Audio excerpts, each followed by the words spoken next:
Oi, torcida do Vascão, sou a Viviane, e vim trazer mais um giro de notícias do Gigante da Colina. Mas antes peço sua ajuda, deixando seu like e se inscrevendo no canal para fortalecer o nosso trabalho. Feito isso, obrigada, um beijão pra vocês, vamos para as notícias. Então agora com o giro de notícias pelos clubes cariocas. A sequência de derrotas recentes no Campeonato Brasileiro vem atrapalhando o prestígio de Rafael Paiva com o torcedor do Vasco.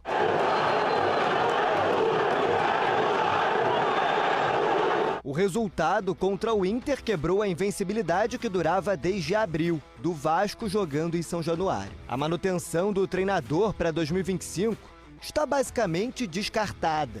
Nos bastidores, a diretoria já busca nomes para assumir a equipe. Mas Paiva não é o único que recebe críticas. As vaias da torcida se estendem também ao elenco. Eu não vejo torcida vaiar mais jogador do que a torcida do Vasco, né? Eu já falei isso algumas vezes aqui. Acho que aqui a gente sofre muito no Vasco, todo mundo, torcida, staff, jogadores, por essa ânsia que a gente tem de ver o Vasco onde o Vasco merece estar, que é disputar títulos, que é disputar Libertadores lá na cabeça, que é disputar o que a gente fez na Copa do Brasil esse ano, né? Que é tentar disputar uma final. Então, a gente tem sofrido muito com isso, né? E daí eu acho que o reflexo da torcida vai a alguns jogadores, né? A ânsia de ter jogadores que resolvam o problema, mas eu acho que a gente está no processo. O Vasco volta a campo domingo para enfrentar o Corinthians na Neoquímica Arena. Paiva pode promover mudanças na equipe que não vem agradando ao torcedor. Paulinho Paula, que já foi liberado pelo departamento médico, vive a expectativa de voltar a ser relacionado. Wesley acertou esse chute no canto e o goleiro não alcançou. Era o gol da vitória do time gaúcho. Rafael Paiva fez mudanças. O Vasco foi para o ataque e quase empatou com Hugo Moura. Na base do abafa, Verrete dividiu com Rocher e a bola sobrou para o Coutinho, mas a zaga salvou quase em cima da linha. Foi a terceira derrota seguida do Vasco. A equipe cai para a 10ª colocação, mas continua na briga por uma vaga na Libertadores. A torcida protesta, gritando time sem vergonha e xingando o técnico Rafael Paiva. Eu não vejo torcida vaiar mais jogador do que a torcida do Vasco, né? Eu já falei isso algumas vezes aqui. A gente sofre muito no Vasco, todo mundo, torcida, staff, jogadores, por essa ânsia que a gente tem de ver o Vasco onde o Vasco merece estar, que é disputar títulos, que é disputar Libertadores lá na cabeça, que é disputar o que a gente fez na Copa do Brasil esse ano, né? Dessa vez, o protesto foi pacífico. O Vasco encara o Corinthians domingo e precisa vencer para fazer as pazes com a torcida. Uma palavra. Pode falar. Não dizem nada. Eu tô tranquilo, cara. E ao mesmo tempo. Hoje eu tô tranquilo, assim. Não tem nada que tenha acontecido O que você ontem. achou de ontem? Cara, pra ser muito honesto, Fernanda, mais uma vez, o Vasco da Gama fez uma partida ruim, de forma geral, né? Eu acho que nos 30 primeiros minutos o Vasco até fez uma partida bem equilibrada, uma partida, digamos assim, que conseguiu conter o Internacional, conseguiu criar boas chances também. O Vasco ficou quase 10 dias aí treinando e a única coisa que o Vasco conseguiu foi justamente isso, jogar 30 minutos melhores do que o Internacional. Vale lembrar, o Internacional é o líder do retorno, tudo aquilo que a gente já comentou aqui é uma equipe melhor treinada, é uma equipe melhor qualificada, é uma equipe que está num momento muito melhor do que a do Vasco da Gama. Líder do retorno, É o líder, como eu falei, e aí o Vasco da Gama tinha São Januário ao seu favor, mas nem isso conseguiu utilizar também.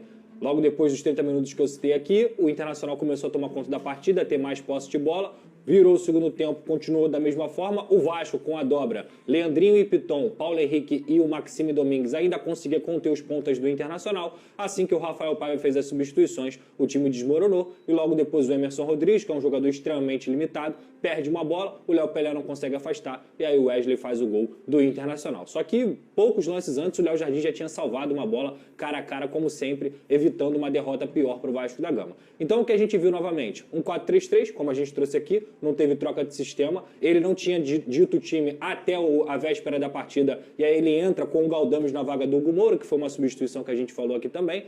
Para mim, um tiro no pé, quando ele tira o melhor volante que o Vasco tem e coloca um jogador extremamente contestado, que nem foi tão mal, tá? Na partida de ontem, mas aí, mais uma vez, ele mostra que o conhecimento dele de Vasco da Gama tá cada vez pior, digamos assim.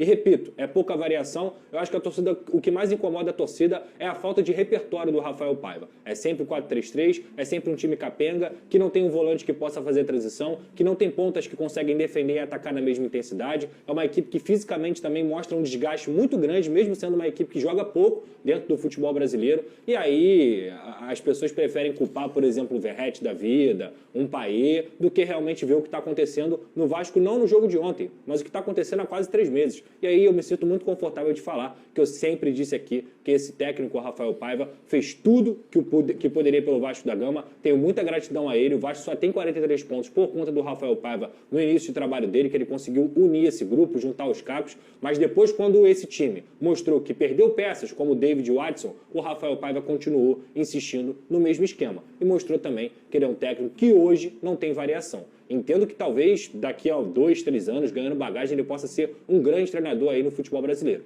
Hoje, ele não está pronto para o que é o Vasco da Gama. E que é super natural quando a gente está falando de uma pessoa que está começando o seu trabalho, Vini Casagrande. Claro. Isso não é um defeito do Rafael Paiva. Isso é a parte do processo de amadurecimento de um treinador.